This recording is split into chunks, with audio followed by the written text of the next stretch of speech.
សួរនាងខ្ញុំឈ្មោះយ៉ានស្រីមុំមកពីប្រស័យអនុនាងខ្ញុំបានចូលវគ្គបណ្ដុះបណ្ដាលអំពីរៀនផ្នត់គំនិតឡើងវិញដើម្បីជីវិតពេញបរិបូរណ៍បានទទួលមេរៀនអំពីពេលវេលាចំណេះចេះដឹងនេះនាងខ្ញុំនឹងត្រឡប់ទៅវិញដើម្បីចែករំលែកចំណេះចេះដឹងរបស់នាងខ្ញុំទៅបង្ហាត់បង្ហាញដល់សហគមន៍របស់នាងខ្ញុំជាចុងក្រោយសូមថ្លែងអំណរគុណលោកញ៉ាប្រសាចារ្យបណ្ឌិតសាំងអៀបសូមថ្លែងអំណរគុណគណៈចាត់តាំងកម្មវិធីសូមថ្លែងអំណរគុណស្ថាកាមដែលបានចូលរួមទាំងអស់គ្នាជាពិសេសសូមថ្លែងអំណរគុណយ៉ាងជ្រាលជ្រៅចំពោះលោកត្រសាចារ្យបណ្ឌិតចនីដែលបានបណ្ដុះបណ្ដាលនាងខ្ញុំព្រមទាំងស្ថាកាមទាំងអស់ដោយលះបង់កម្លាំងកាយកម្លាំងចិត្តកម្លាំងបញ្ញាព្រមទាំងពេលវេលាដែលមានតម្លៃសូមគោរពជូនពរលោកត្រសាចារ្យបណ្ឌិតចនីមានសុខភាពល្អ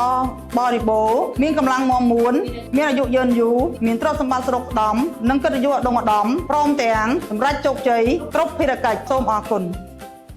ពីច្រើនចម្រើនចំណេះចេះច្រើនចម្រើនទ្រនាំមកជូនដល់